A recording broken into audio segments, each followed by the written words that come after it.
Serial actress Reshma பஸ்பிளேட்டி எனக்கு ரொம்பவே பிஸியாக போயிட்டுருக்கு ஸ்கெடியூல். ஸோ என்னால் மென்டல் ப்ரெஷரை ஹேண்டில் பண்ண முடியல, அதனால நான் சீரியல்லேருந்து விலக போகிறேன் அப்படிங்கிற மாதிரி சொல்லியிருக்காங்க. ஆனால் இப்போ அவங்க விஜய் டிவிலையும் சரி ஜீ தமிழ்லையும் சரி பிரைம் டைமில் போயிட்டுருக்க ரெண்டு முக்கியமான சீரியலில் ரொம்பவே முக்கியமான ரோல் ப்ளே பண்ணிட்டு இருக்காங்க.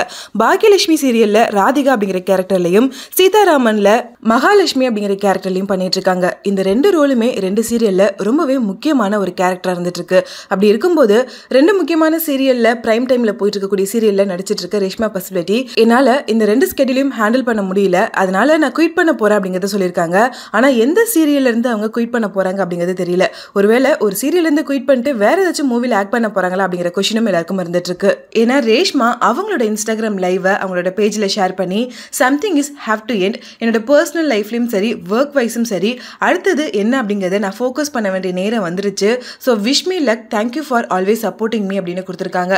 இந்த கேப்ஷனை பார்க்கும்போது தான் சீரியல் இருந்து குயிட் பண்ணிட்டு நெக்ஸ்ட் அவங்களோட நியூ ப்ராஜெக்ட்ஸ் எதுவும் சைன் பண்ண போறாங்களா இல்ல மூவிஸ்ல ஆக்ட் பண்ண போறாங்களா அப்படிங்கிற மாதிரி டவுட் எல்லாருக்குமே இருந்துட்டு இருக்கு. ஆல்ரெடி ரேஷ்மா மூவிஸ்ல சின்ன சின்ன ரோல்ஸ்ல நடிச்சிருந்தாலும் சீரியலுக்கு வந்ததுக்கு அப்புறமா அவங்களோட கெரியர்ல ஒரு மிகப்பெரிய டேர்னிங் பாயிண்டாவே இருந்துச்சு. குறிப்பா பாக்யலட்சுமி சீரியல்ல ராதிகா கேரக்டர் மூலமா ரேஷ்மாவுக்கு நெகட்டிவ் அண்ட் பாசிட்டிவ் ரெண்டு சைட்ல இருந்துமே பயங்கரமான சப்போர்ட் கிடைச்சிருந்துச்சு. ஸோ டிஆர்பி வைஸும் சரி மக்களோட ஃபேவரட் சீரியல் லிஸ்ட்லையும் சரி ஜீ தமிழில் சீதாராமனும் விஜய் டிவியில் பாக்யலட்சுமியும் ரொம்பவே விறுவிறுப்பாக போயிட்டுருக்கு. ரொம்ப முக்கியமான கட்டத்தில் ரெண்டு சீரியலுமே போயிட்டு இருக்கக்கூடிய இந்த நேரத்தில் எதனால ரேஷ்மா இப்படி ஒரு முடிவு எடுத்திருக்காங்க, எந்த சீரியல்லேருந்து குயிட் பண்ண போகிறாங்க அப்படிங்கிறது அவங்க அடுத்து சொல்லும்போது தான் நமக்கு தெரிய வரும்.